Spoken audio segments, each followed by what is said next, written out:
Conexão Haribo. Lives diárias às 21 horas no Instagram da Haribo Produtora. Os nossos artistas e convidados falam sobre arte, cultura, educação, saúde e espiritualidade, com muita descontração e interatividade. Acesse o nosso Instagram ou o nosso canal no YouTube e venha conectar-se conosco. Conexão Haribo.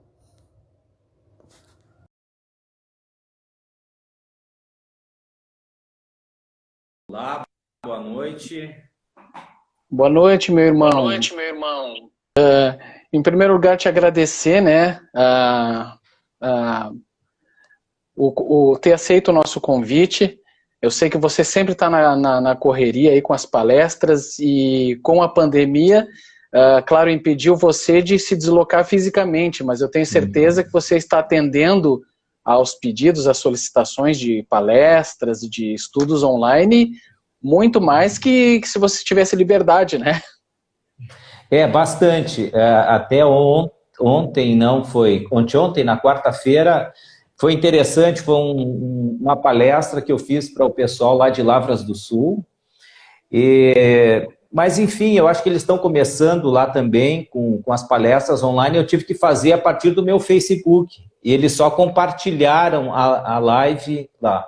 Porque não é comum eu fazer a partir do meu perfil. Geralmente eu faço, ou eles mandam um link, a partir dali eles já direcionam para a página deles. Mas no fim eu fiz na minha página. Rapaz, deu um retorno tão grande assim de colegas, de pessoas que viram a palestra, me mandaram recados, que não estariam no público lá se eu fizesse lá por Lavras.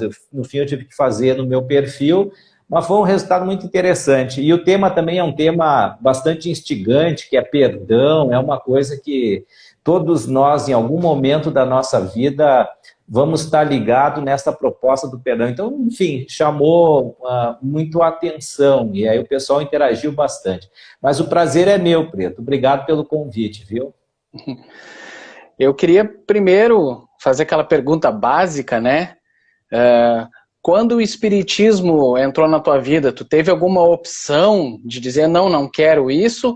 Ou a família Camargo te levou, né? E tu não teve nem opção de olhar para o lado, ver o muro do vizinho, ver o muro da igreja vizinha, ver se era mais interessante. Então, a partir de que momento você tem as suas primeiras lembranças de entrar num centro espírita, e a partir de que momento isso não foi mais tipo uma obrigação de acompanhar os familiares, e sim algo que você viu e disse, puxa, que legal isso aqui, que interessante essa doutrina. Uhum. Como tu disseste, eu sou espírita de berço, né? Então meu pai já frequentava a casa espírita, o meu avô, o pai do meu pai, foi trabalhador lá do Caminho da Luz, onde hoje eu desempenho minhas atividades lá. Então eu já nasci num lar espírita. A mãe era católica, mas começou a frequentar o espiritismo, depois conheceu o pai, enfim. Então eu já nasci num lar espírita. Quando, desde muito pequeno, me recordo de ir no Caminho da Luz, que era a casa onde meus pais iam também. O pai foi passista no Caminho da Luz, então eu ia com eles até lá, assistia as palestras, era muito pequeno. Eu me lembro, assim, devia ter uns 6 anos de idade, por aí, 6, 7 anos de idade.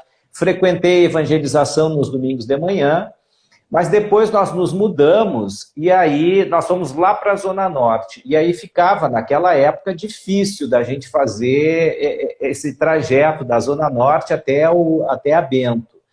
Então, eu deixei de frequentar a casa espírita.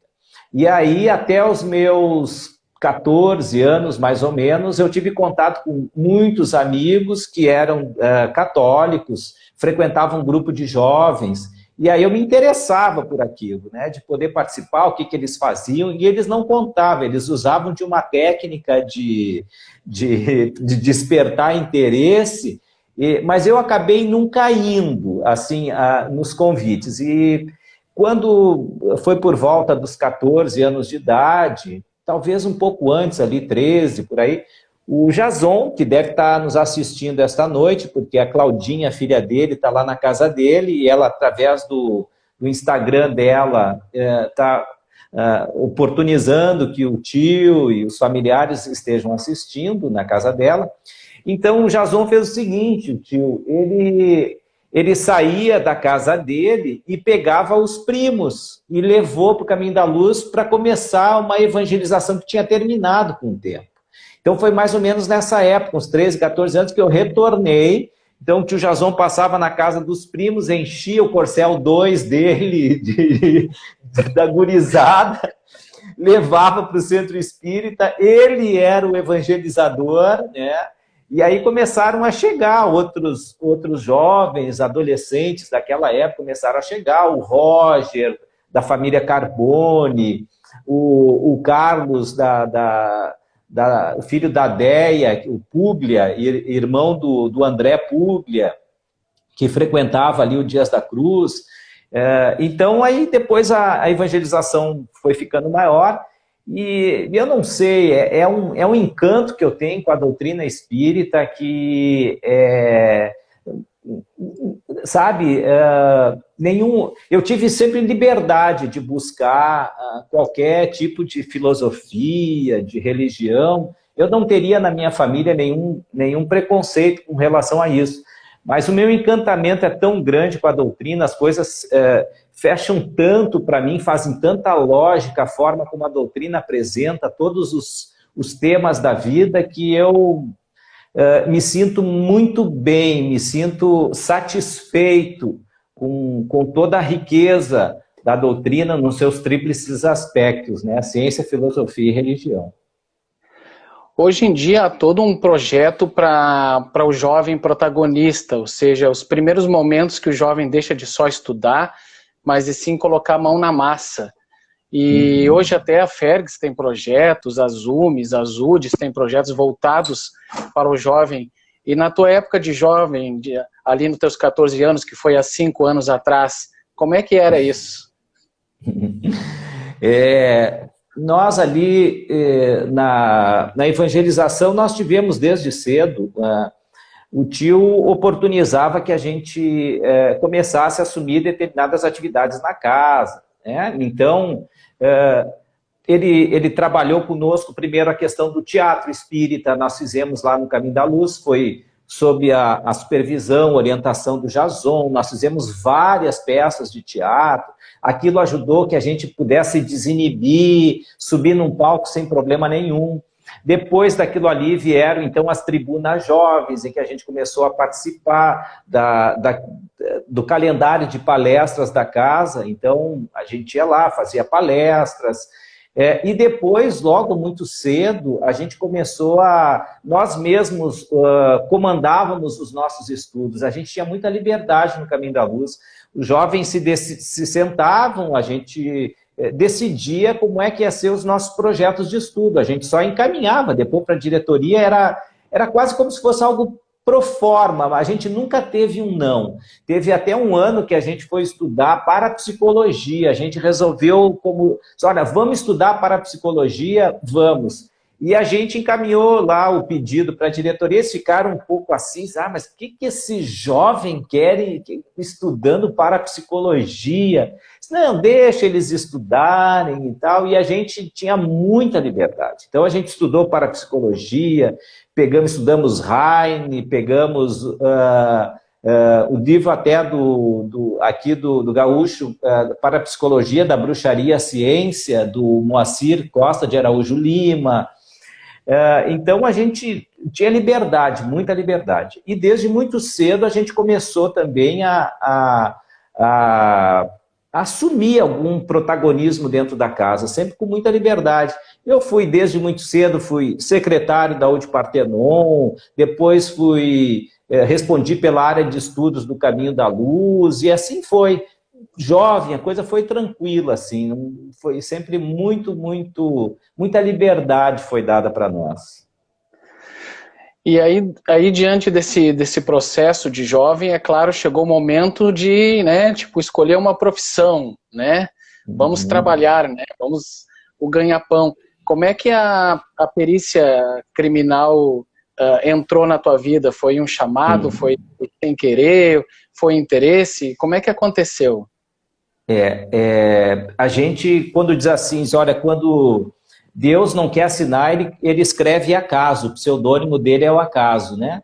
Então, sob a minha ótica, foi um acaso eu chegar até a perícia criminal. Por quê? Eu fiz o curso de engenharia mecânica, e quando eu terminei o meu curso, antes de terminar o curso, na realidade foi já no segundo ano, eu fiz um concurso no Estado para agente administrativo. Então, a partir do segundo ano da faculdade, eu já havia assumido um cargo público de agente administrativo. Quando eu terminei a faculdade, eu acho que foi uns 6 meses depois, abriu um concurso para perito criminal. O Jason era perito criminal. E aí ele nos avisou, diz, olha, Velocino, vai ter um concurso para perito criminal, estuda aí que vale a pena. Aí nós formamos um grupo de amigos para estudar, pegamos o edital do concurso, fizemos um curso lá de preparatório, e aí eu acabei passando nesse concurso, eu e alguns colegas meus passaram também nesse concurso, e aí para mim foi assim, olha, foi ao acaso que eu entrei na perícia criminal. Mas a gente sabe que acaso não existe, né? E aí a gente foi se identificando com a área da perícia criminal. Tinha, evidentemente, que uma área que eu não, logo no início, não tinha muita afinidade, que era a área de balística forense. Eu havia me formado engenheiro há pouco tempo e a minha ideia era de que eu entraria para um setor da engenharia, vinculado às perícias criminais, que a gente chama de seção de engenharia legal.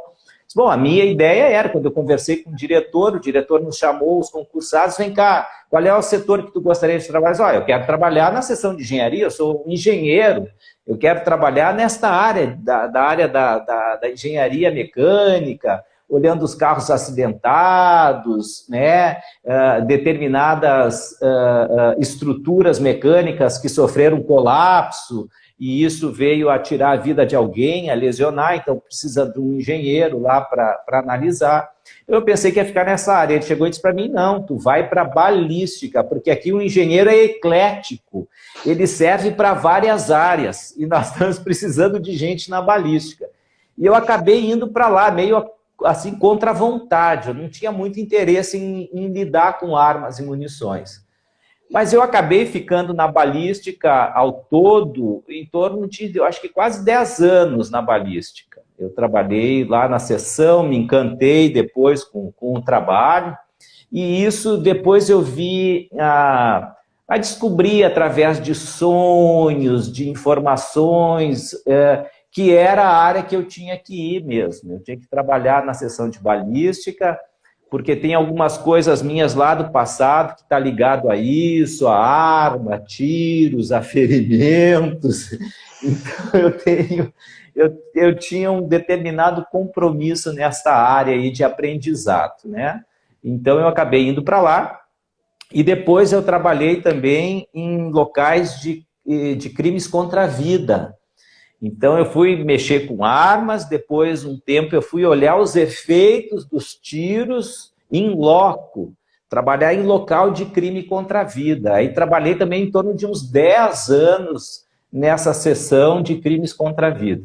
E depois assumi outras atividades administrativas do Instituto Geral de Perícias e me aposentei em 2004. Então faz 6 anos que estou aposentado. Nossa, e eu fico pensando, assim, agora a gente vai entrar no momento, né?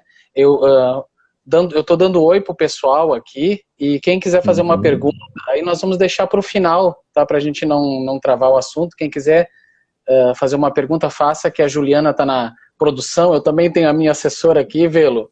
E aí a Juliana vai anotando para mim e eu pergunto no final. Então, agora o momento que eu vou propor essa reflexão de unir, né, as duas coisas, né, o teu trabalho profissional, que você se capacitou, e a questão do espiritismo, que também você se capacitou, né.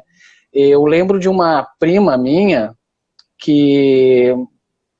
acho que na primeira vez que ela na faculdade de medicina, que ela foi mexer num corpo, né, trabalhar com anatomia, coisa e tal, ela ficou com aquele medo, aquela primeira impressão, mas depois ela e os colegas começaram a brincar, começaram ali com bisturi, a retalhar, e era uma senhora, e ela era muito gordinha, e apelidaram ela de Doriana até, de começar a retalhar a senhora, e vê-lo, essa menina teve uma obsessão tão terrível,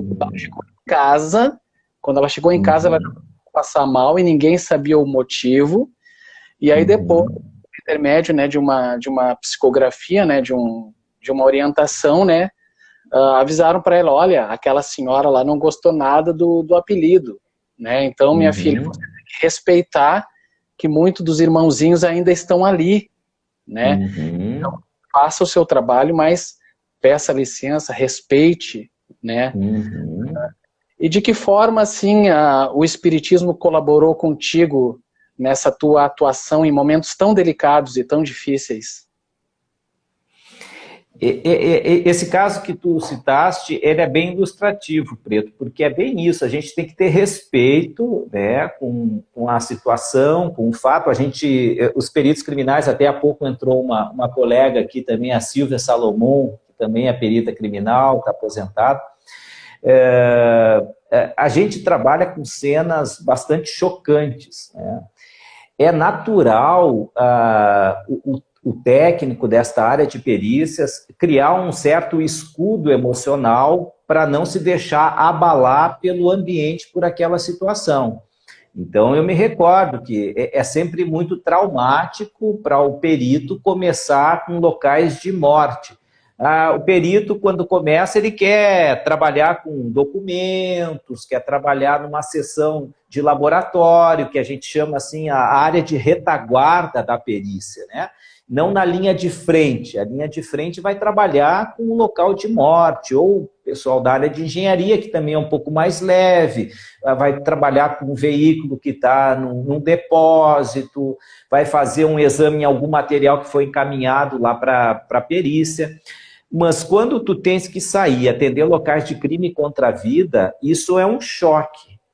A gente reluta muito, porque é uma incógnita, como é que tu vai controlar as tuas emoções para no local tu ser técnico e poder examinar o local como alguém que está fazendo uma investigação científica naquele local, para apurar os elementos, entender como é que o fato aconteceu pelos vestígios que estão no local e poder também levantar informações que levem à autoria daquele delito com alguns vestígios que estejam lá. Então, a gente com o tempo vai trabalhando para ser mais técnico. A visão que tu tens do local é uma visão daí técnica, descolada daquela tragédia humana, né? Do homicídio, do suicídio. Então a gente procura se descolar da tragédia humana, não olha com os olhos de um poeta, né? Não olha com os olhos de um artista que se deixa envolver por aquele palco, por aquela cena e a tomar daquelas emoções, não. O perito procura se desfocar dessa situação para olhar tecnicamente o local. Para ele, tudo é relevante e tem uma instigação científica do local. E é claro que, às vezes, até de forma inconsciente, a gente, num local, as pessoas, os colegas que estão perto, eles, eu não sei se, deve ser até, isso deve ser inconsciente, da gente não se aproximar muito daquela vibração. A gente brinca, conta as situações da vida da gente. Então a gente está falando assuntos, entra lá no local, às vezes com colegas, falando assuntos diversos. Tu viu aquele filme, foi no cinema, e aí tu está trabalhando e a mente está tentando captar outras informações para poder aliviar aquele ambiente, né? E às vezes até pode acontecer de a gente estar sozinho, contar alguma piada, uma anedota, alguma coisa para aliviar a barra daquele ambiente, né?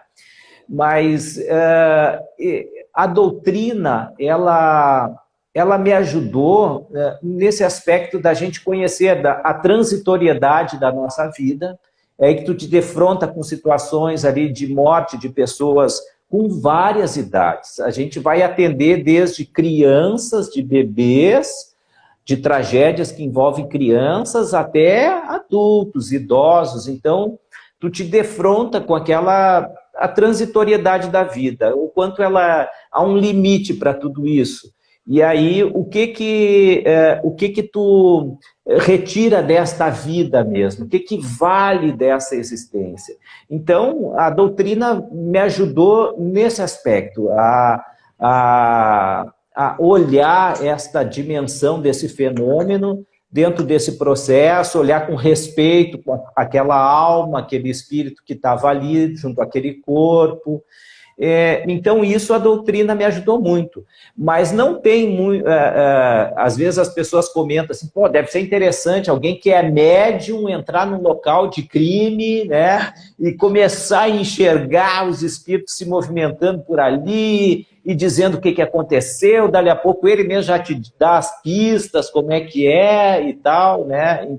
A coisa não é assim. E até porque eu também não sou médium vidente, né? Não sou...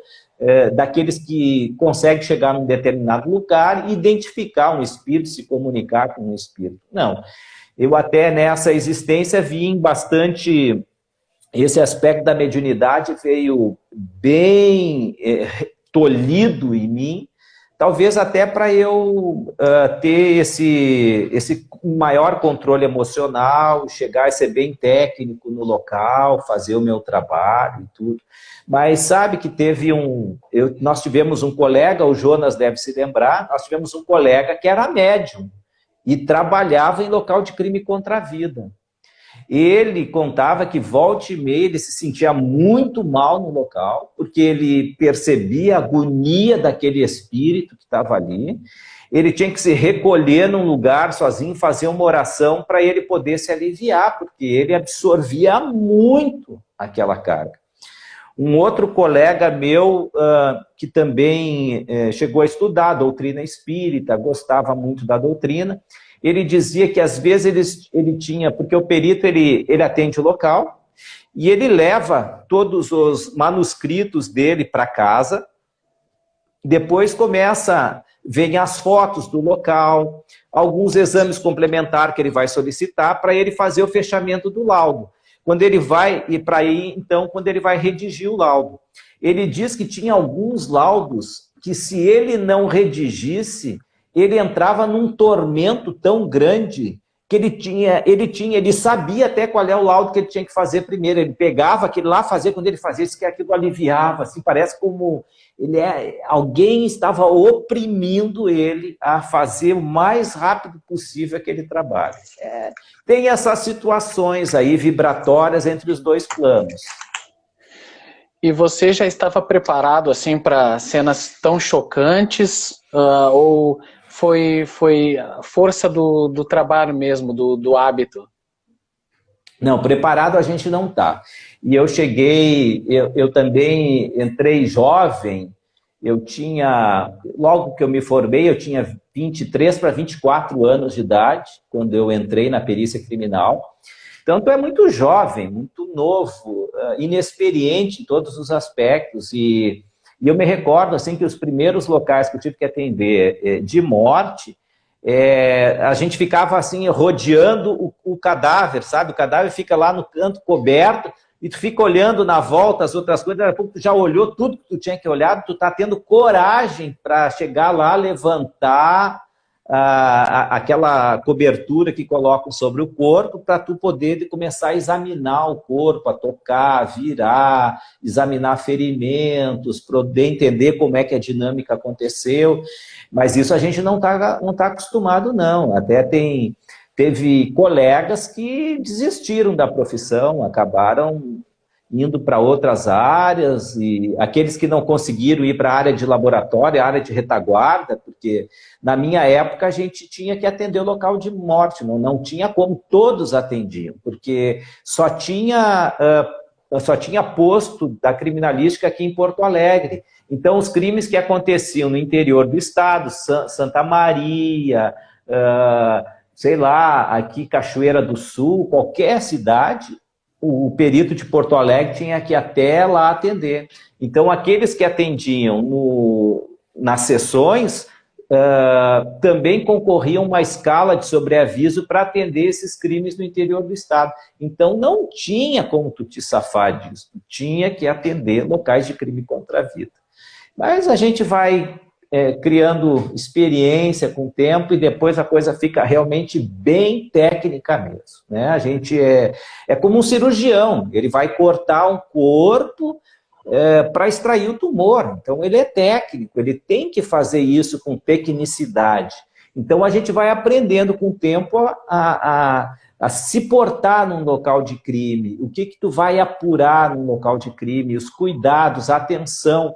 Porque o perito, depois que ele vira as costas para o local de crime, o local desaparece, porque o corpo vai para o necrotério, fazem a limpeza do local, e aquilo que tu perdeu, se tu não teve cuidado, não recupera mais. Existe um tempo determinado para verificação de uma cena de um crime, ou independe?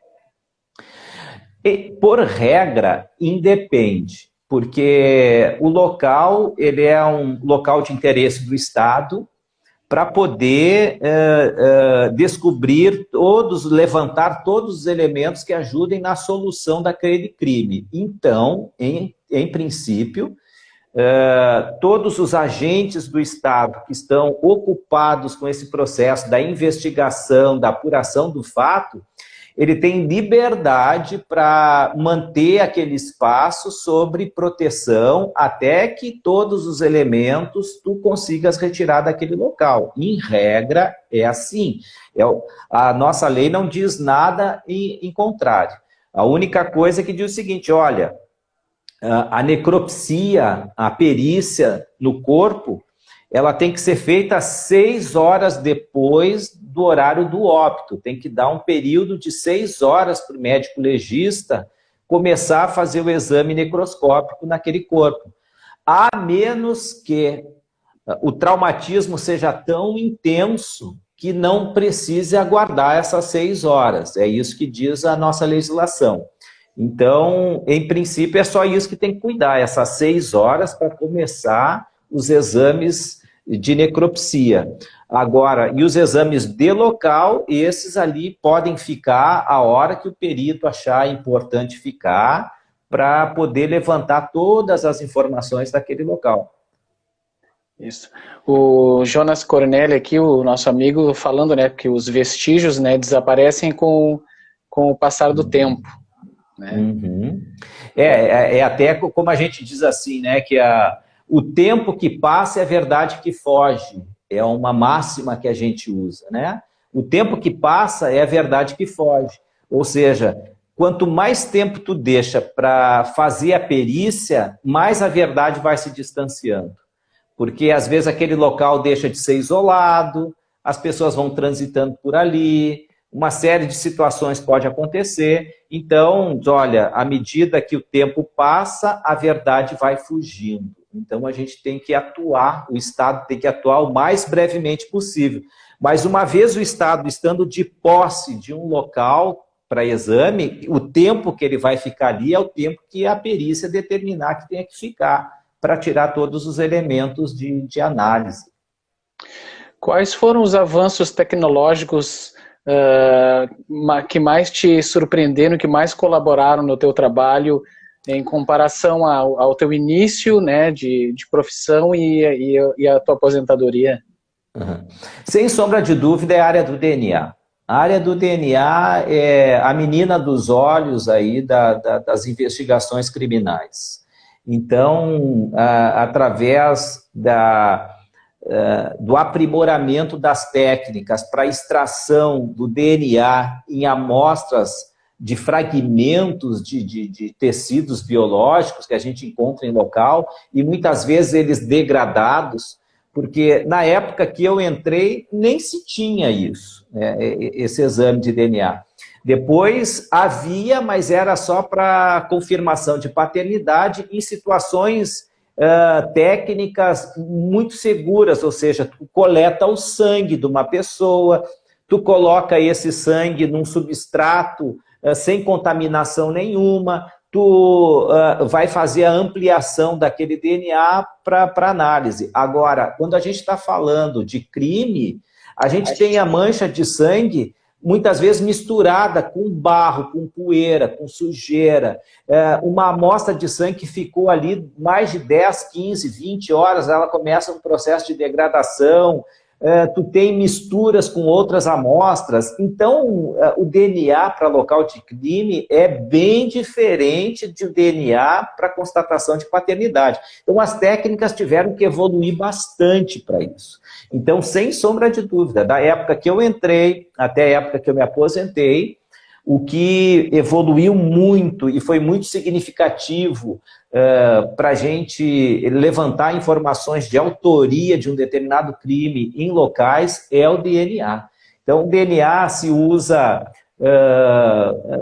por exemplo, quando alguém explode um caixa eletrônico, usou, às vezes, uma determinada ferramenta para quebrar uma porta para entrar, tu pega, se ela deixou a ferramenta no local ali, ficou vestígios do epitélio daquela pessoa, na pedra que ela tirou. Então, assim, são coisas minúsculas que a gente vai ter o senso do perito da onde tu vai colher para poder extrair a amostra de DNA. Hoje, inclusive, nós temos banco de dados de DNA.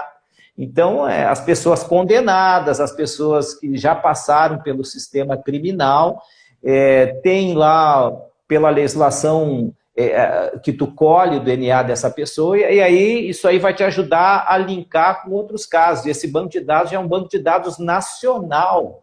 Então, é fantástico o que está acontecendo em termos de identificação de autoria pelo DNA, é impressionante. Dando um olá aqui para o Jason, que a Cláudia está mandando um abraço, diz que ele está nos assistindo. Eu também tenho muito carinho pelo Jason, quando presidente da Federação Espírita, ele foi assistir Paulo Estevão, lá nos apoiando, no Amigo Germano.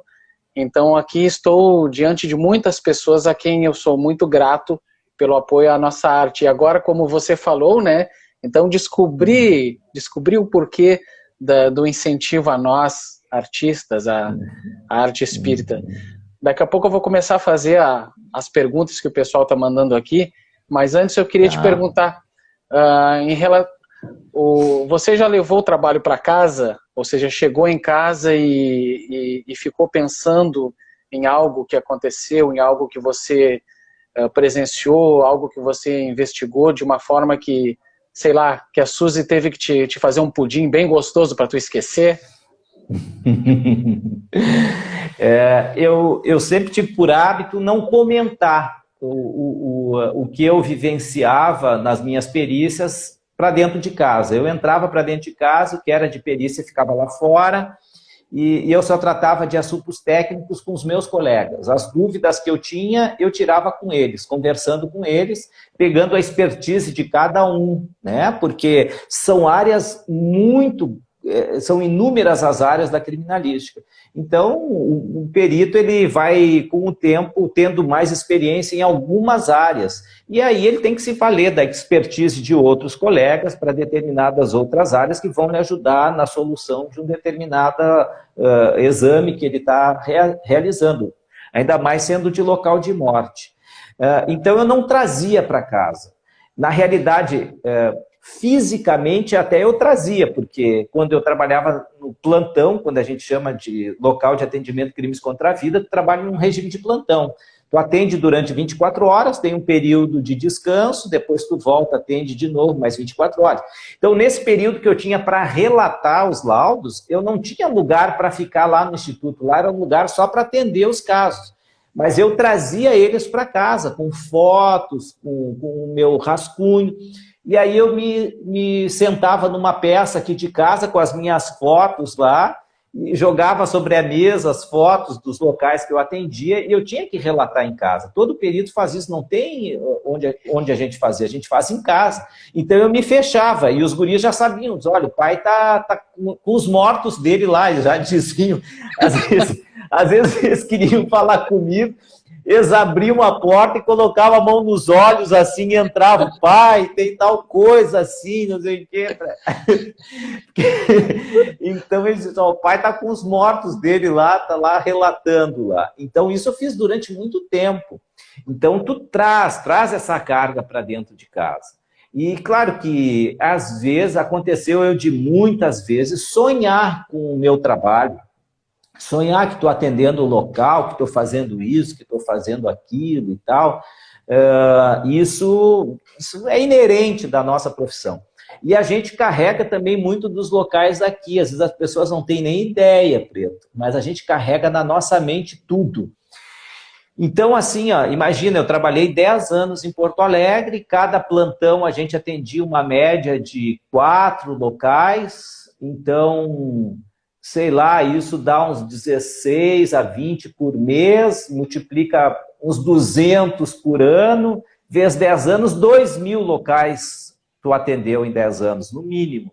Aí tu sai em Porto Alegre, que é onde tu atendeu, aonde tu passa e diz assim, aqui eu atendi um enforcado, aqui eu vim atender um caso de um enforcado, ali teve um acidente de trânsito com morte, lá foi um homicídio naquele lugar. Então tu começa, aquilo tudo está vivo em ti. Então o perito carrega esse aspecto da sua atividade, porque não tem como, tu tá passando pela cidade, tu olha, tu lembra, diz, olha, eu passei aqui eu atendi, pô, aqui foi aquela pessoa que veio, estava vindo lá de Canoas, na frente do aeroporto, um carro forte foi testar os freios, o mecânico se perdeu, cruzou o canteiro e pegou de frente o carro lá e vitimou o condutor. Tudo aquilo está muito claro em ti. E passam-se os anos e aquilo vem, aqui foi tal coisa, tal coisa, tal coisa, tal coisa, tal coisa. Então, isso a gente não tira assim tão fácil, não. Você já teve uma experiência no caminho da luz com alguma psicografia, alguma mensagem psicofônica em alguma mesa mediúnica de algum dos irmãos que você atendeu, alguma ocorrência? Não, nunca tive. Isso nunca ocorreu. Comigo nunca ocorreu. Mas sobre psicografia é interessante, até eu separei algum material aqui, porque é da área do Jason, da área do Jonas, que trabalharam com a grafoscopia, que é o exame dos escritos, né, em documentos, para tu, através da perícia, verificar se um determinado escrito é autêntico, ou seja, olha, eu vou pegar um escrito que estava lá em determinado lugar e alguém diz assim, não, isso foi o Preto que escreveu. Olha, o Preto que escreveu essa carta de ameaça aqui para o fulano. Então, tu pega aquele manuscrito, vai pegar elementos padrão do Preto, ou seja, eu vou pegar a tua agenda, eu vou pegar o teu diário, para poder conferir os teus escritos com aquele escrito questionado para verificar se é o mesmo punho que escreveu um e outro, para dar a autenticidade do documento. Então, tem se falado há bastante tempo sobre o uso de cartas psicografadas como prova no processo. Será que tem como a gente ter controle dessas cartas psicografadas como prova? Dizer que aquela carta é autêntica, que a sua psicografia é autêntica? Então, existe esse tipo de debate dentro do próprio direito, isso, né? Tem poucos trabalhos ainda sobre isso. O nosso Código de Processo Penal não é claro sobre isso. Ele nem diz que é ilegítima ou ilícita essa prova, mas também ele não apresenta como uma prova típica, como aquelas outras provas que a gente conhece. Prova testemunhal, a prova documental, a reprodução simulada dos fatos, a confissão, tudo isso é prova típica, está lá no processo penal. A carta psicografada não é uma prova típica, mas ela pode ser considerada uma prova atípica. Por quê? Porque qualquer situação que sirva, qualquer elemento que sirva para provar alguma coisa que é alegada, sendo moralmente aceita, é válida. Ela não pode ser ilícita, ou seja, eu obter uma prova mediante tortura de alguém, isso é uma prova ilícita, porque eu estou usando um meio que o direito não atesta, né? Tirar a prova pela confissão de alguém mediante tortura. Então, isso é uma ilicitude. Mas agora, a carta psicografada, não. Ela não é ilícita, ela não é imoral. Então, ela seria uma prova chamada prova atípica.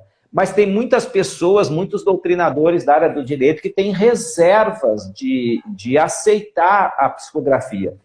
Os argumentos que eles usam, um deles é o seguinte, é que isso está no campo da fé das pessoas.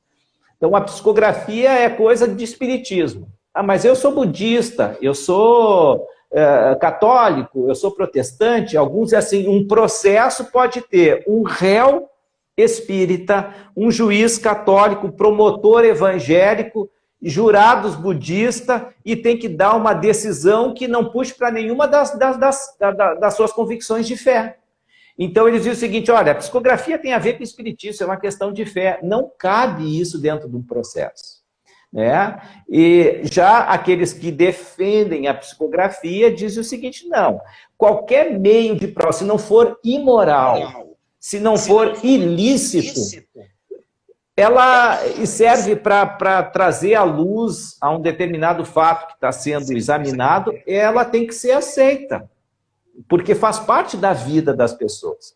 E aí a gente vai, então, trazendo aí, nós que somos espíritas, né, um rol de informações acerca da veracidade de escritos através da psicografia, que Chico Xavier foi um grande laboratório do mundo espiritual para nós.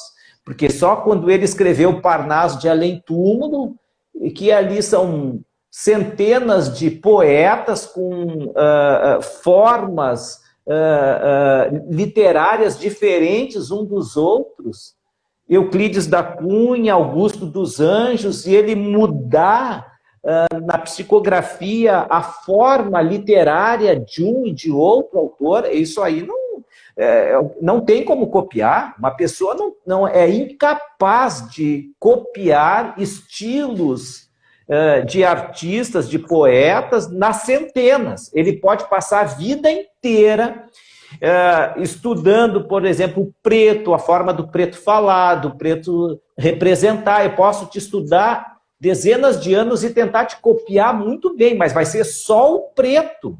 Eu não consigo fazer isso para uma centena de artistas. O que o Chico fazia.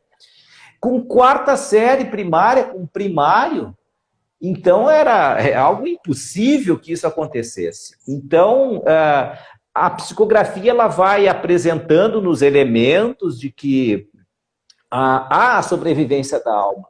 Tanto que, quando a família do Humberto de Campos abriu uma ação contra a Federação Espírita Brasileira e o próprio Chico, porque se diz o seguinte, olha, se os escritos são mesmo de Humberto de Campos, os direitos autorais é da família, então. Então tem até uma obra, né, a Psicografia ante os Tribunais, do Timpone, que era um advogado que advogou para a Federação Espírita Brasileira, nesse caso, e para o Chico, porque a família cobrava isso. Olha, Chico, tu diz que essa psicografia é de Humberto de Campos. Nós não acreditamos.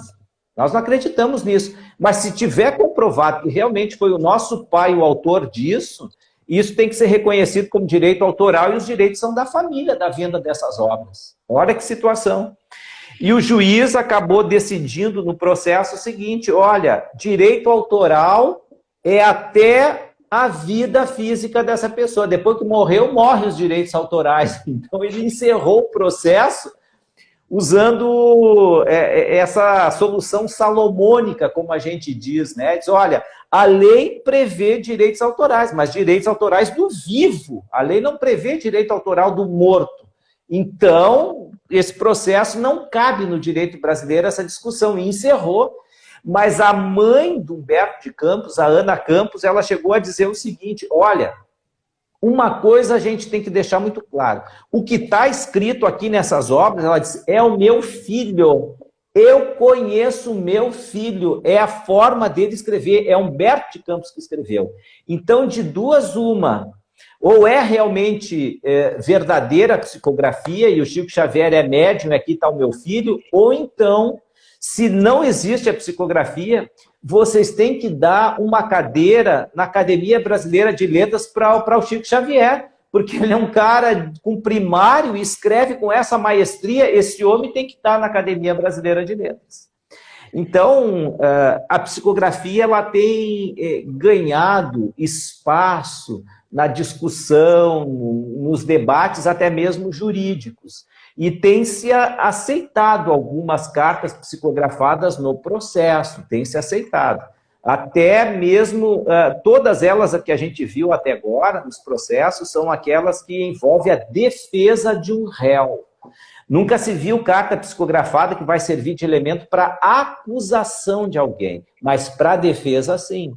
Já teve caso do Chico Xavier, que a gente pode comentar depois se as pessoas se interessarem, mas é interessante. Mas eu, particularmente, nunca recebi nenhuma psicografia, nenhuma informação espiritual de algum caso que eu tivesse atendido.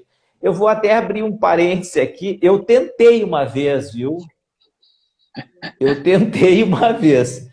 Tinha um caso bem intrincado que eu estava trabalhando nesse caso, de um local de crime, e que eu tinha sérias suspeitas sobre pessoas próximas da vítima que teriam sido autoras daquele delito ali. Em princípio, apareceu como sendo um acidente, mas tinha informações ali que demonstravam que houve a intervenção de terceiros na cena do crime e que eram de pessoas próximas à vítima. E eu pedi para uma pessoa bem conhecida minha, com um grupo de trabalhos, os médiuns muito de confiança dela, que se eles poderiam me subsidiar com algumas informações daquele local. E dei o nome da vítima.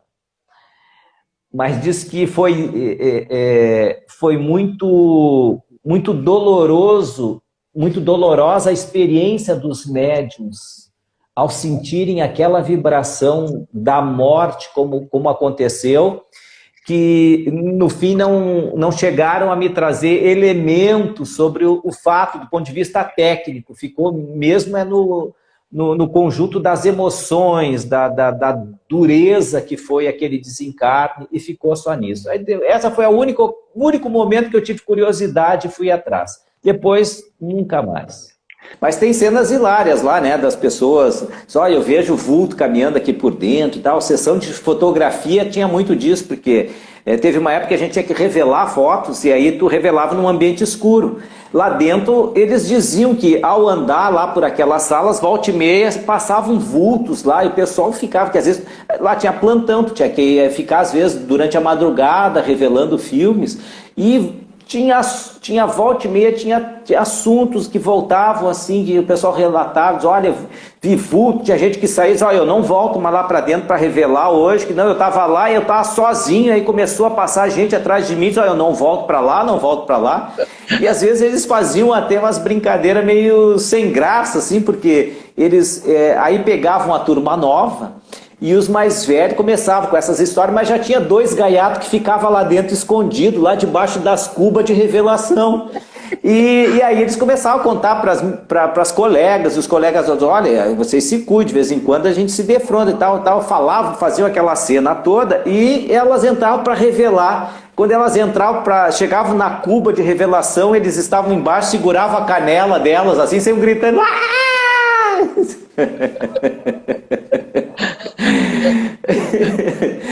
Então, se brinca muito, faz muita brincadeira desse tipo, assim. Eu sei que no DML também, no Instituto Médico Legal também, às vezes eles fazem esse tipo de coisa, assim. Mas tem relatos assim do sobrenatural, né, nesses ambientes assim de perícia, né? Ah, mas confessa uma brincadeira que você foi o mentor, confessa. Dessa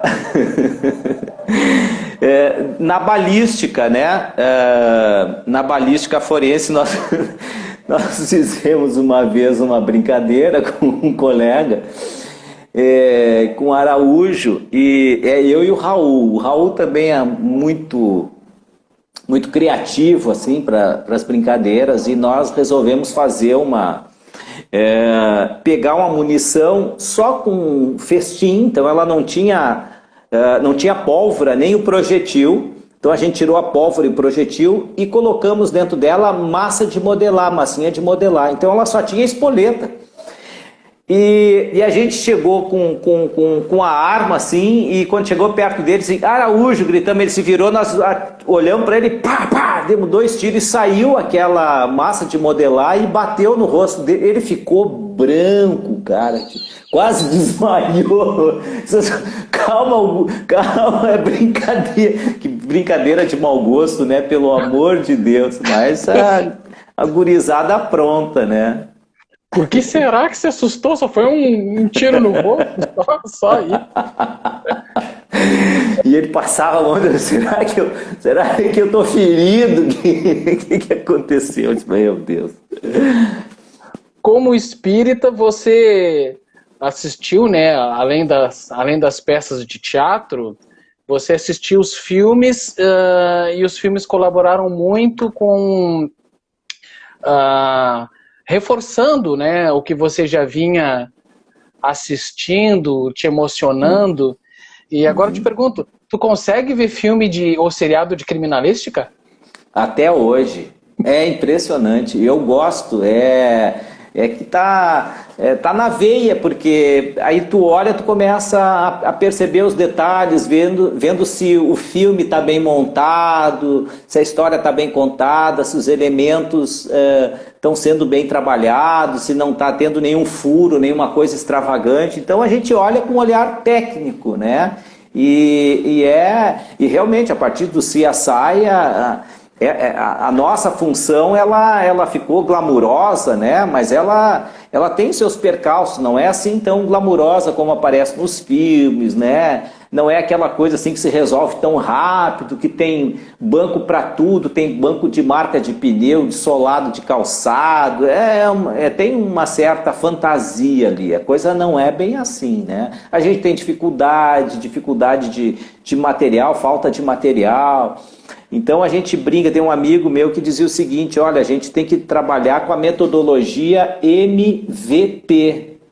O que é MVP? É método de viração própria. Te vira, dá um jeito, tá faltando material, azar, usa um pedacinho de madeira, usa um arame, dá um jeito para resolver, é o MVP. Então é a nossa perícia brasileira, né, que não tem, às vezes, todos os recursos que a gente imagina. Mas hoje em dia está muito bom mesmo, está muito bom. Tem luz forense, para determinados vestígios a gente tem vários componentes químicos que ajudam a entender um local, como luminol, DNA, enfim. Hoje a gente tem um rol de equipamentos, instrumentos que estão mais baratos, mais acessíveis e que têm aparelhado as perícias no Brasil todo.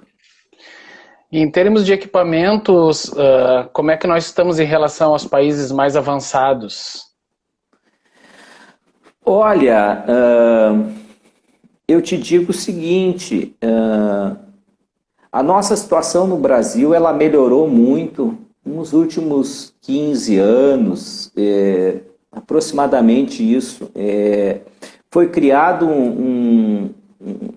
uma Secretaria Nacional de Segurança Pública há 15, 20 anos atrás, e que daí, para essa Secretaria Nacional, começaram a ser alocados recursos para equilibrar as condições de perícias entre os estados brasileiros.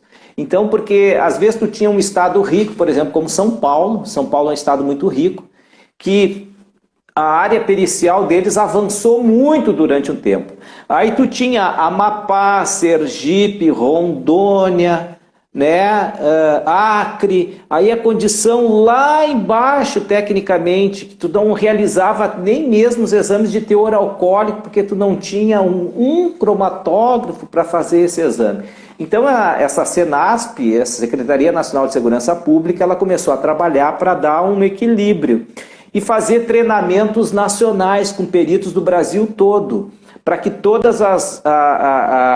o conhecimento fosse nivelado no Brasil todo. E aí começaram a usar recursos para aparelhar esses institutos. E até mesmo a fazer determinados lugares que fossem centros de referência para ajudar uma determinada região. Então, a gente deu um salto muito grande, assim, a peritos viajando para o exterior. Hoje a gente tem no Brasil peritos que participam de congressos e fóruns internacionais de criminalística, vêm palestrantes de fora nos nossos congressos também.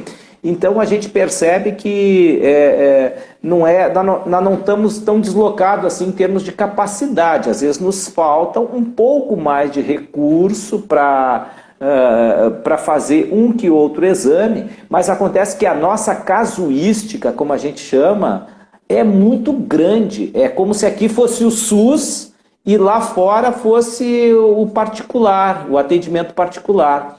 Porque o volume de casos nossos aqui é impressionante. Se tu comparar o número de casos do Rio Grande do Sul com a Holanda, só com a Holanda, que vamos dizer que é do tamanho mais ou menos como do Rio Grande do Sul, talvez o Rio Grande do Sul um pouco maior, mas mesmo assim nós temos 10, 20 vezes mais números de casos para perícia do que eles na Holanda. Então lá na Holanda eles têm um tempo muito grande para examinar um caso. Acontece um homicídio em 24 horas. Aqui a gente atende, 12 homicídios só na região de Porto Alegre. Então, não tem muito tempo para tu ficar em cima de um caso. O perito ele tem que aprender a depurar, dizer, olha, isso aqui é meio comum.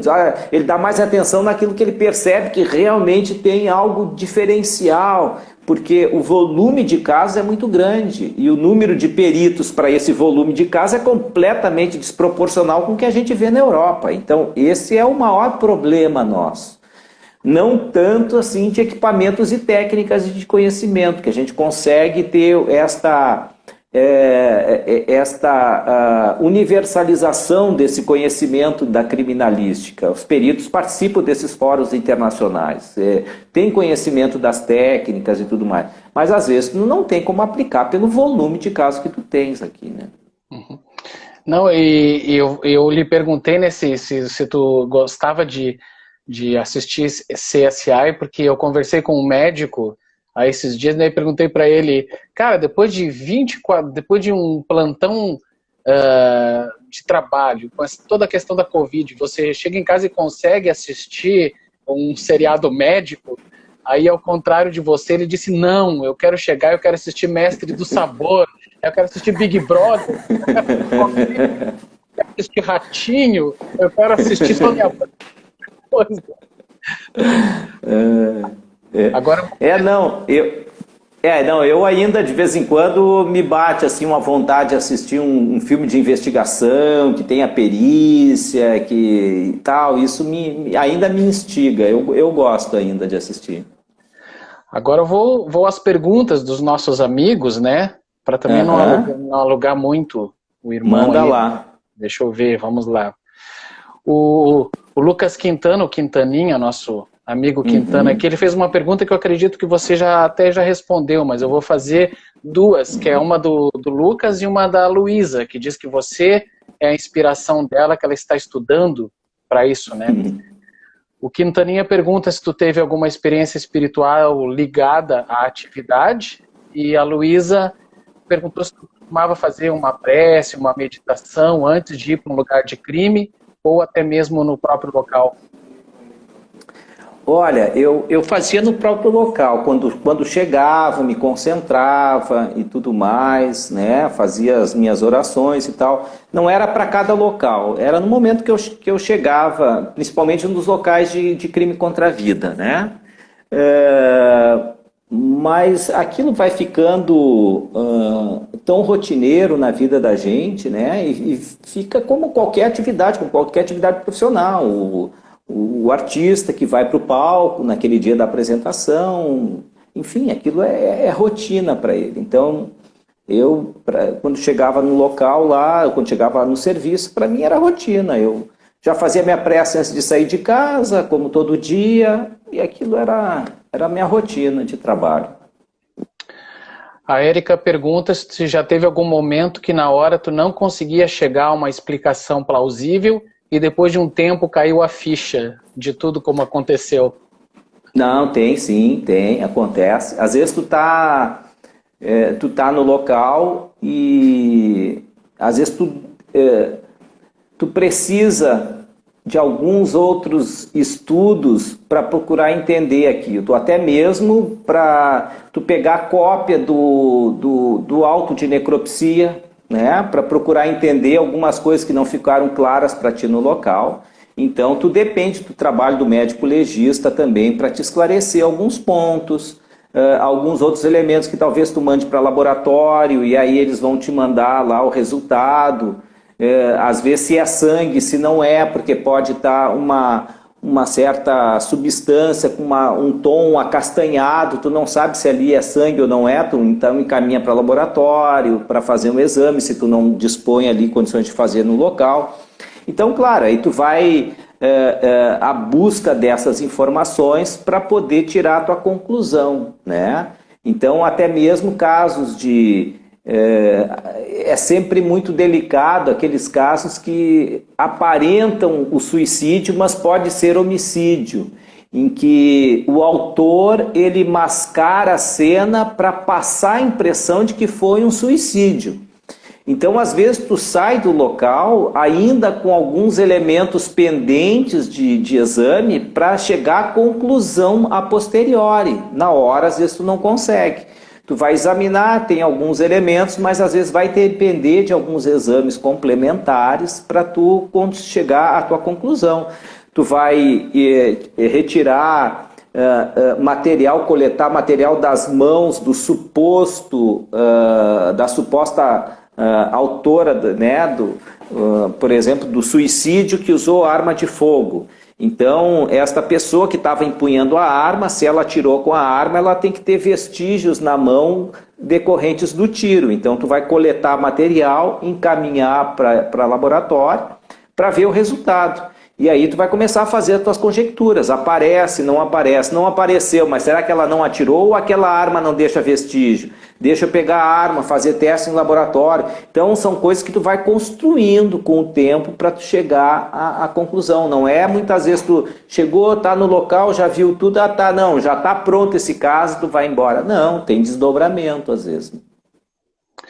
A Luísa perguntando aqui se tu te lembra do teu primeiro caso em local de crime contra a vida, e a Érica perguntou se nas fotografias aquelas, né, apareciam espíritos, as fotografias de revelação. Mas tem algumas fotografias que o pessoal me mostrou, assim, que tem algumas cenas assim diferentes, que aparecem vultos, acontece, né? Não é comum não, mas assim, casos esporádicos tem. E o meu primeiro caso eu me lembro, eu fui atender em Guaíba, na empresa de celulose, aquela que tem em Guaíba, e um fardo daqueles de celulose grande, ele rompeu, e o trabalhador que estava passando ao lado, ele recebeu aquela carga toda de celulose sobre ele e ele acabou falecendo, morreu ali. Então, esse foi o meu primeiro local, que eu fui até lá para examinar e para, no fim, constatar que ali houve realmente já tinha alguns outros vamos dizer assim, volumes de celulose que estavam amarrados com um arame grosso, né? Mas muitos deles já estavam assim inclinados, porque estavam ao relento, pegava a chuva, aquilo empapava, ficava mais pesado e eles começavam a inclinar. Enfim, não fizeram nada. E uma dessas situações em que ele estava passando por ali, houve a deformação desse metal e rompeu aquela cinta de metal ali e caiu por sobre o trabalhador. Então esse foi o primeiro local que eu fiz.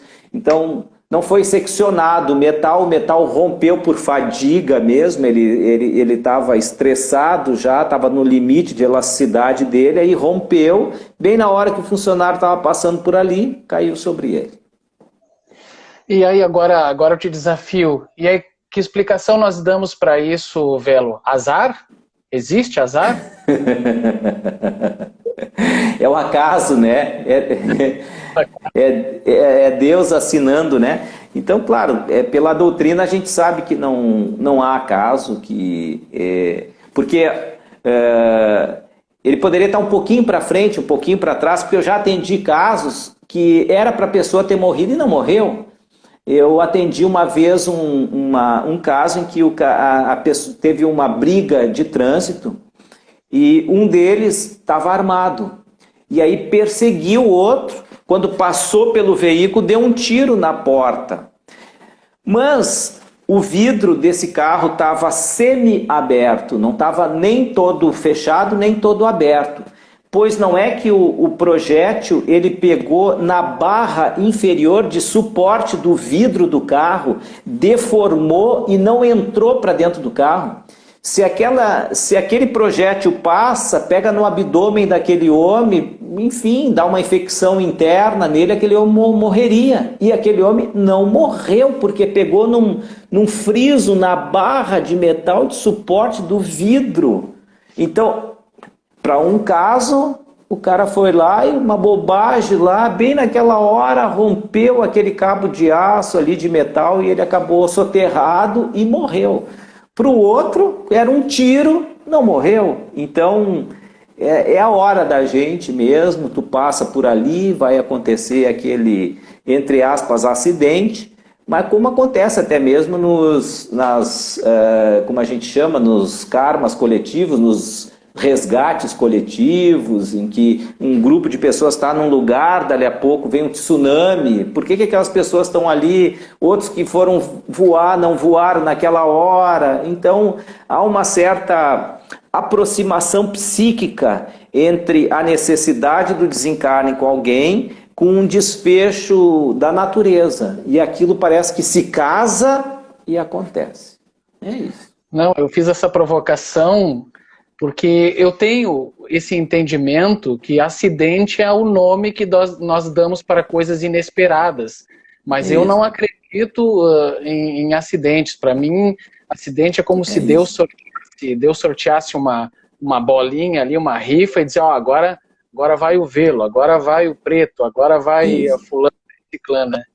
Né? Pode acontecer, né, Preto, se a gente se expõe demais a um risco de forma deliberada, a gente pode vir a desencarnar e não estava previsto naquela hora. Mas aí é porque nós também dotados de livre-arbítrio, alguém diz assim, olha, não vai ali, não passa por ali, aquela ponte não vai aguentar. Então dizendo para ti, diz, olha, não vai, tá, eu vou comigo, não dá nada, cai.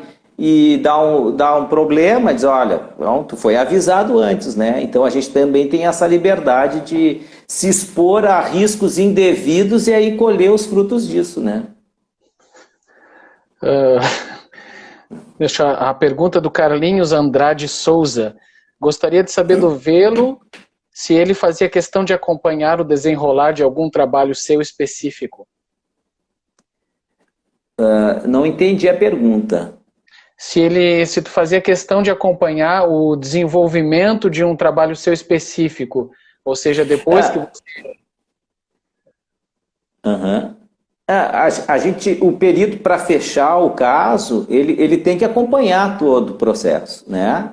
Então ele vai precisar lá do auto de necropsia, vai precisar do exame de laboratório, vai precisar do exame de balística, a gente vai atrás, até pegar todas aquelas informações e poder resolver aquela situação. Então, é normal a gente acompanhar o trâmite normal das atividades secundárias para poder subsidiar o laudo. O Leandro aqui que tá nos assistindo nos colocou numa saia justa, mas é para a gente dar umas risadas. A gente falando dos acidentes e coisa e tal, e ele fez a pergunta, e o cara aquele que não usa máscara e não morre de Covid? O cara aquele...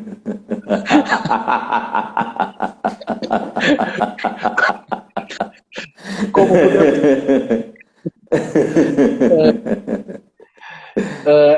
eu gostaria, antes de a gente encerrar, de te agradecer mais uma vez, que você falasse um pouco sobre o palestrante Velocino. A partir de que momento você começou realmente porque, claro, você já teve várias atividades, foi presidente do nosso amado lá Caminho da Luz, parte da diretoria, grupos de estudo, mas o teu trabalho, digamos assim, mais puxado, entre aspas, está sendo, né, as palestras, quer dizer, sempre foi, né?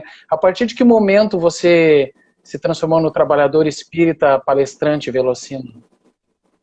Olha, aqui quando nós começamos a falar do meu início na doutrina espírita, o Jason, o tio, começou a nos preparar para fazer a Tribuna Jovem. Então, lá com 19 anos, 18 para 19 anos, eu já comecei a fazer palestras lá no Caminho da Luz. E aí, de lá nunca mais parei, então comecei a fazer palestra lá na casa, daí a pouco eu era convidado para uma outra casa, e aí a coisa foi indo, nunca mais parou, né? Então, o que eu me recordo, assim, desde os meus 19 anos de idade, eu estou a serviço da divulgação da doutrina, que é uma coisa muito prazerosa para mim, e de lá para cá nunca parei, né? Sempre em atividade, aqui e acolá, conhecendo pessoas de vários lugares.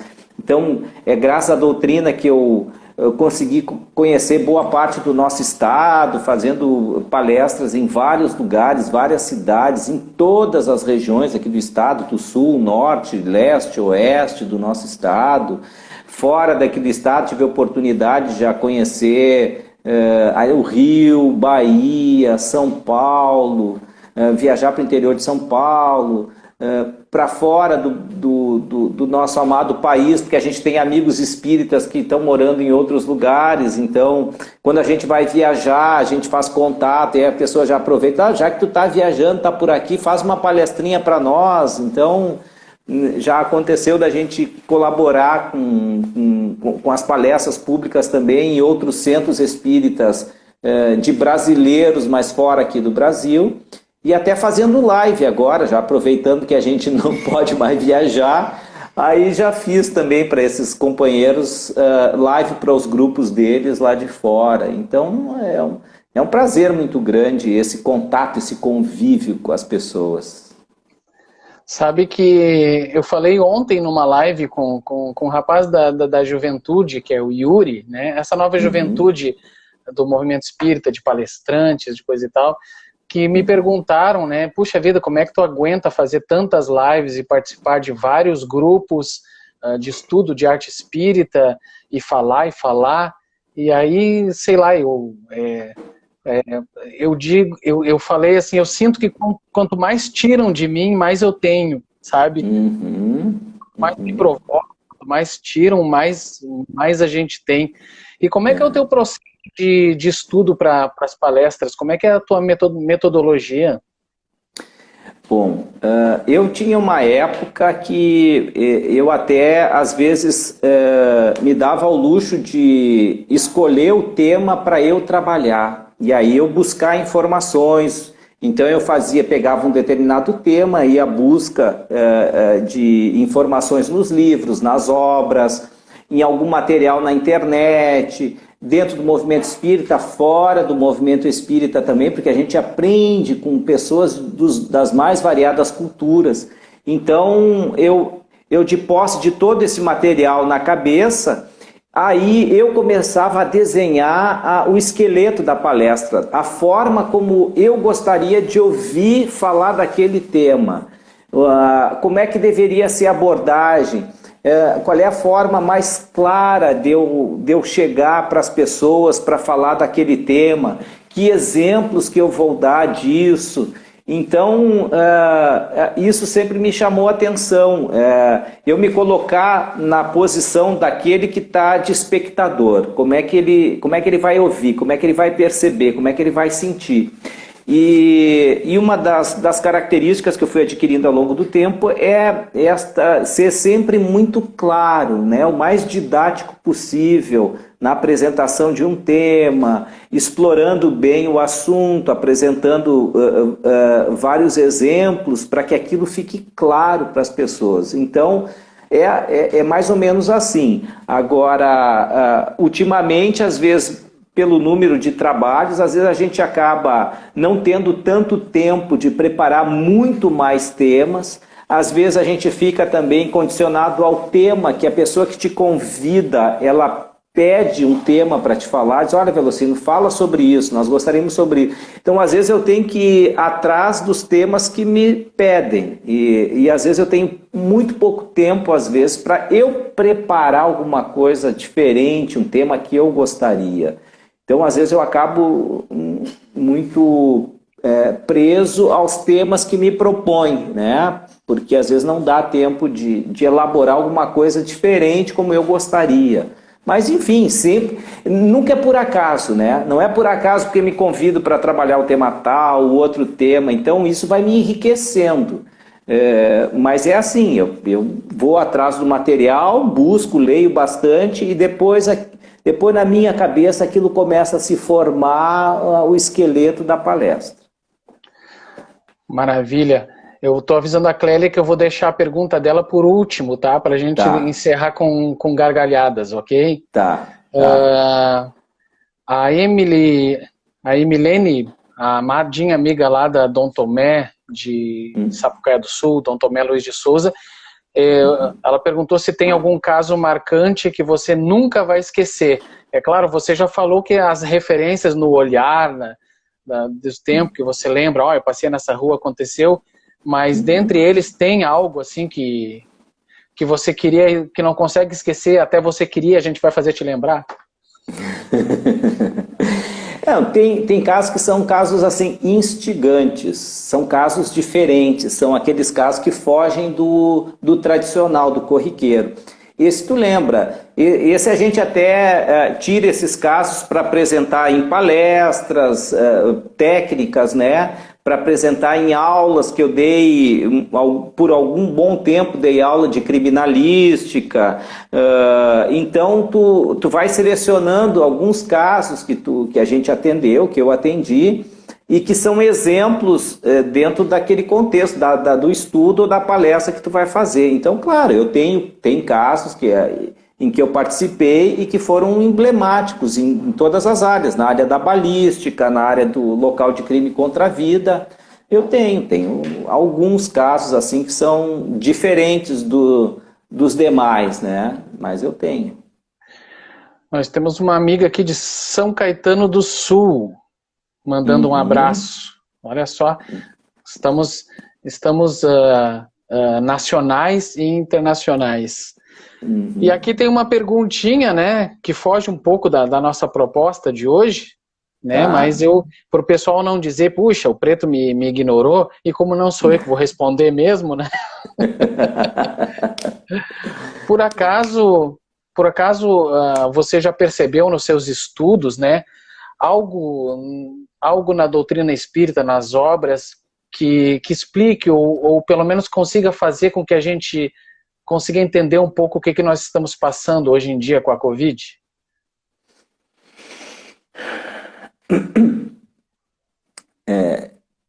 A gente sabe que a humanidade ela sempre passou por situações difíceis, em todos os momentos. A gente for olhar na época, logo depois de Jesus, teve pestes que aconteceram naquela época, depois, Idade Média, agora mais recentemente, e a que nós estamos passando hoje. Os espíritos nos dizem que esses momentos de grande estresse são formas que a espiritualidade usa para que a gente avance mais rápido.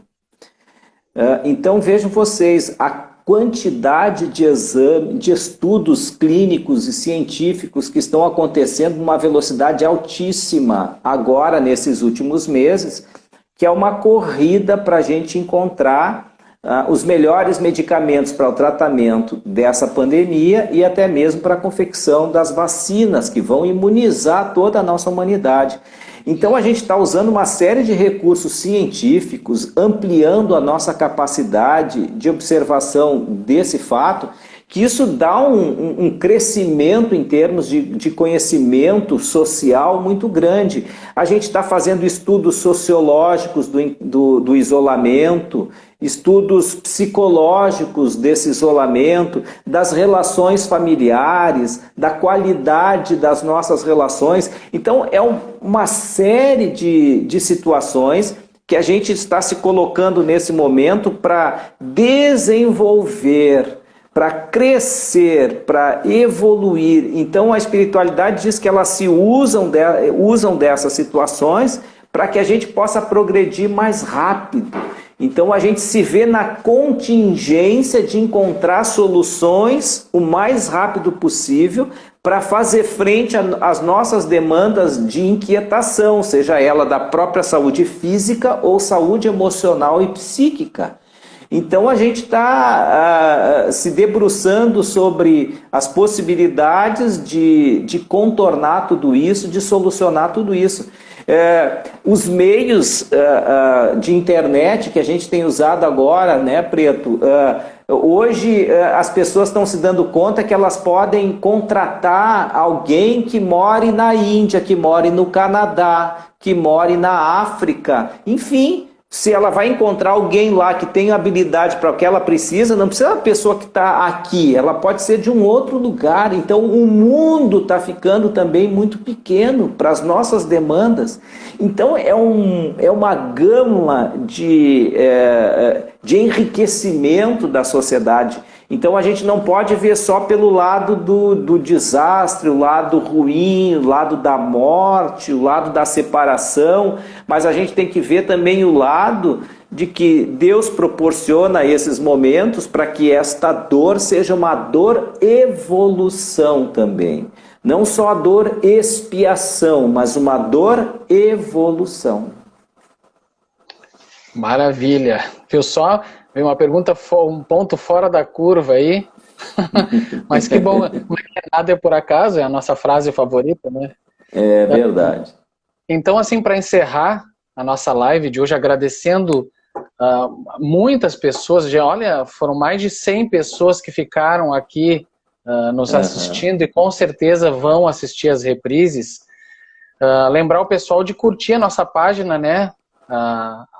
@Haribol, né, produtora aqui no Instagram, porque a gente está desenvolvendo esse trabalho aí que modestamente ele tá legal, né? Tá legal, é uma forma que nós achamos de nos aproximar do nosso público, dos nossos artistas, fazer novos amigos e matar saudade, conversar. Puxa vida, quanto tempo que a gente não conversa, né? Isso. Então a Célia te perguntou, ela disse, ela me ordenou aqui. Ela disse que não trabalha mais comigo se tu não contar o caso do trote no fumante. Bom. E são aqueles casos lá do nosso Instituto Médico Legal, hoje Departamento Médico Legal. Então, volta e meia a gente precisa contratar terceirizados para algumas atividades lá do Instituto Médico Legal. Um grupo de profissionais que se contrata terceirizado são as empresas de limpeza. Então, nós não temos funcionários contratados de concurso público que vão realizar limpeza. É mais fácil a gente contratar as empresas. Porém, esses funcionários, diferentemente do funcionário público que acaba ficando a vida inteira dele num lugar lá, ele acaba se ambientando, esses são profissionais que vêm de fora. Então muda muito. E evidentemente que há um certo temor de qualquer pessoa que vai entrar dentro do Instituto Médico Legal. Eu acho que a pessoa que vai lá para dentro do Instituto Médico Legal é porque realmente ela não tem outra profissão. Ela foi lá e diz, olha, tem um emprego de faxineiro. Ela diz, mas eu tô, como é que nem diz outro, eu tô raspando reboco para fazer farofa, a coisa tá tão ruim que eu vou topar isso aí, né? Mas onde é que eu vou trabalhar no Instituto Médico Legal? Mas pelo amor de Deus, eu tenho que ir lá para onde eles abrem os cadáveres lá. Mas é isso aí, é pegar ou largar. Então, às vezes as pessoas vão, mas com aquele medo e com toda aquela aura, né, de ela vai encontrar morto lá, vão encontrar um cadáver que se movimenta, dali a pouco os caras não estão bem mortos assim, se levantam, aquele imaginário, né? Então a pessoa já chega dentro do Instituto Médico Legal, ela já chega com a vassourinha dela, o paninho tremendo, tu já percebe assim a dificuldade dela lidar com aquela situação. E o pessoal que está lá indo, os gaiatos, aqueles de 20 anos, 30 anos de serviço, diz, não, nós vamos fazer um batismo com essa criatura aí. Aí eles entram lá, é interessante, eles vão limpar, eles não olham para a mesa onde está o corpo, sabe? Eles vão fingindo que não existe aquela pessoa, vão andando de lado, assim, vão virando de costas e tal. Mas daí a pouco, quando ele começa a ficar um pouquinho mais acostumado, e ele já começa a interagir com os funcionários, e aí está na hora de muitas vezes eles fazerem pegadinhas como essa. Aí chegou um lá, que chegou a um determinado estágio desse, que já estava um pouquinho mais solto, ele já olhava para os corpos, de vez em quando ele se interessava de saber a causa da morte, perguntava, dizia, esse aí que foi? Eu estou vendo, parece que é um afogado, né? Não, esse aí morreu afogado. Aí daí a pouco, aquele é um baleado, tá, e não sei o que. Então tu vê que a pessoa já está um pouquinho mais solta, essa é a hora de dar o ratão, como eles dizem, né? Aí prepararam uma para um rapaz desse da limpeza lá, que ele já estava mais saidinho. Aí fizeram o seguinte, um dia disseram para ele olhou assim, e esse aí do que morreu? Esse aí morreu fumando. Isso aí é o cigarro que matou ele. É mesmo? Olha, é coisa interessante. O vício é tanto, às vezes, nessa situação, que eles acabam, às vezes, fumando até depois de morto. O cara disse para ele assim, o quê? Fumar depois de morto? Não acredito. Mas daí o que faz? A turma sai, o que eles fazem? Eles amarram daí um cigarro entre os dedos do morto, colocam um fio de nylon aqui, puxam por cima do lustre da sala de necropsia e põe o fio lá do outro lado, na outra sala, e deixa a sala vazia. Dali a pouco o funcionário que ele veio limpar, eles pegaram, puxaram o fio de nylon, ele levantou os dedos assim com o cigarro. Cara, soltou a dele e correu o mundo afora. Tá correndo até hoje, largou o emprego. Então eles fazem isso, né? Eles mexeram com isso. Não, isso aí fuma até depois de morto. E aí fizeram uma pegadinha para ele, aquelas do Silvio Santos quase. É isso aí. Nossa, mas se deram todo o trabalho de fazer isso, amarrar, botar um cigarro entre os dedos e depois chamar a pessoa para entrar lá dentro da sala lá. É isso aí, fazem bastante isso. Meu irmão, sem palavras para te agradecer, primeiro ter atendido, né, ao nosso convite e ter estendido a quase mais 1 hora depois. Muito obrigado. Todos nós com certeza vamos terminar essa sexta-feira muito mais alegres, muito mais informados e eu te agradeço. Se tu gostaria de falar alguma coisa que eu não lhe perguntei? Assim, ó. Não, eu gostaria de agradecer a oportunidade, foi uma conversa descontraída, leve, em que a gente interagiu com uma série de conhecidos, amigos, pessoas de fora. Quero parabenizar a tua iniciativa, poder levar a parte artística, a parte espiritual, esse mundo afora aí e estou à tua disposição, viu? Agradecer a participação de todo mundo. A Ju tá aí por perto, tá na retaguarda aí? Ah, a Ju tá, mas tá do outro lado. Tá na casa dela, mas tá aqui pertinho. Tá. Eu queria que ela desse um oi para nós aí, mas tá longe, então deixa assim. Ela botou aqui, eu acho, Ju Preto, mandou um abraço aqui. Valeu. Isso. Então tá, muito obrigado. Deixa um abraço para todos. Tem uma prima minha que também está assistindo, a Edinha tá aqui. Tá bom. Ó, tá aqui a Ju Preto. Deem um oizinho aí, pessoal, pra gente falar o nome de vocês aí. Temos uns 5 minutinhos ainda aqui. A Carol Mikelsen, psicóloga, querida amiga. Ieda Nessi, desculpa, Isso. É prima. Silvia Salomão, uma colega perita.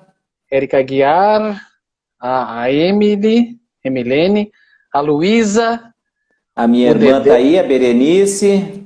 Isso, o Dedé, a Clélia, a Rosa Cristina Lopes Quintana, Franca Dil, isso, Berenice Camargo, isso. A Lese, a Carolina Caon. O Jonas Cornelli. Isso, o querido Jonas.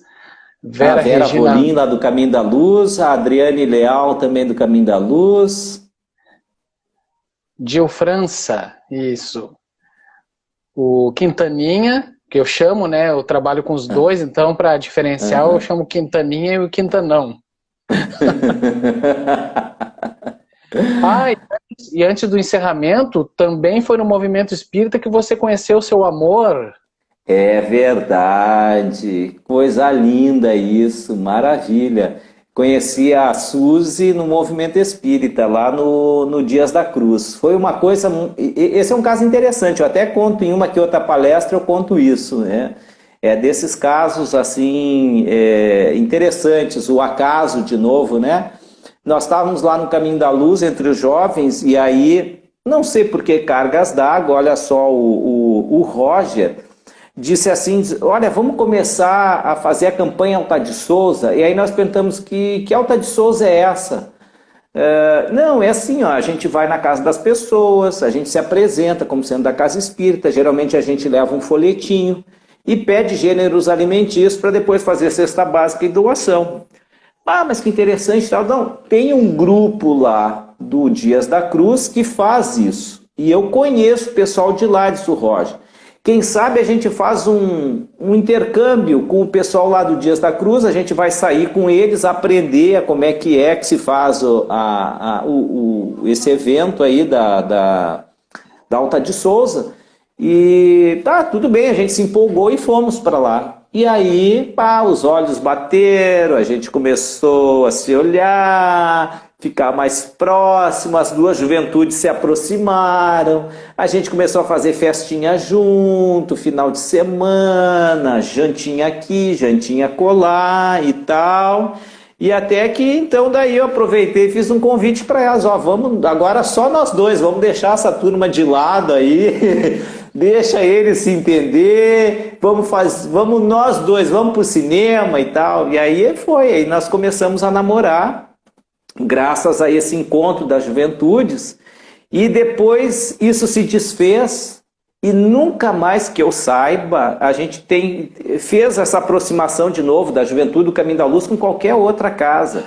Então é muito acaso nessa história para a gente não perceber que ali estava o momento da gente se reencontrar nessa vida, estar junto de novo. E foi muito legal e tem sido muito legal. Ela está me assistindo essa hora. Querida, um beijo. Beijo a ela, beijo aos meus dois amados, queridos e amigos. E, já aproveitando que ainda temos um tempinho, fala um pouquinho aí como é que nós podemos colaborar com as ações sociais do Caminho da Luz, que segue firme e forte, né? Sim, sim. Até nós ampliamos um pouco, né? A gente chegou a fazer uma campanha, nós atendemos famílias na Vila Maria da Conceição, são 42 famílias, então a gente antecipou o rancho deles, a gente fez também um outro rancho especial só de materiais de limpeza, e a gente está com lanche para os moradores de rua, né? São 4, uma vez por semana praticamente. A gente leva 2 cafés da manhã e 2 jantas para os moradores de rua. Então, quem quiser colaborar conosco, é só entrar na página do Caminho da Luz, Sociedade Espírita Caminho da Luz, no Facebook, ou até mesmo aqui também no Instagram, e mandar uma mensagem para nós, que depois a gente envia o número da conta para ajudar, ou se a pessoa quiser ajudar com gêneros alimentícios, com roupa para a gente levar para esses moradores de rua. Então, a gente está trabalhando, amanhã vai ter uma saída, amanhã à noite, então a gente coloca lá, dá uma curtida na nossa página no Face, vai ficar acompanhando todas as atividades da casa e também vai poder colaborar como puder, com roupa, com alimento ou até mesmo com alguma doação em dinheiro. Não sei se você percebeu que passou 2 ratinhos aqui no fundo. Isso. Chegou a hora da fome, então os ratinhos passaram para a cozinha aqui. Tá Muito bom. obrigado, irmão. Uma boa noite para ti, um grande abraço, um abraço fraterno. Obrigado, Pedro. Em você, na Suzy, nos meninos. Amigos queridos, muito obrigado pela presença. As 2 lives vão ficar disponíveis 24 horas aqui no IGTV e depois eu vou unir num super compacto lá para o nosso canal no YouTube. E, por favor, ajudem-nos, inscrevam-se em nosso canal aqui, e no YouTube é só escrever Conexão Haribo, que nós já temos mais de 81 conversas, né, com os nossos amigos. Amanhã estaremos, eu e Alex Manzoni, num grande desafio falando o Espiritismo e os Espíritas, ou seja, o que falta preencher, né, nessa pontezinha entre a doutrina e os espíritas. Então fica o convite para amanhã. Muito obrigado, Velo. Obrigado, Preto. Fica com Deus, meu irmão. Um grande abraço a você. Grande abraço. Conexão Haribo. Lives diárias às 21 horas no Instagram da Haribo Produtora. Os nossos artistas e convidados falam sobre arte, cultura, educação, saúde e espiritualidade, com muita descontração e interatividade. Acesse o nosso Instagram ou o nosso canal no YouTube e venha conectar-se conosco. Conexão Haribo.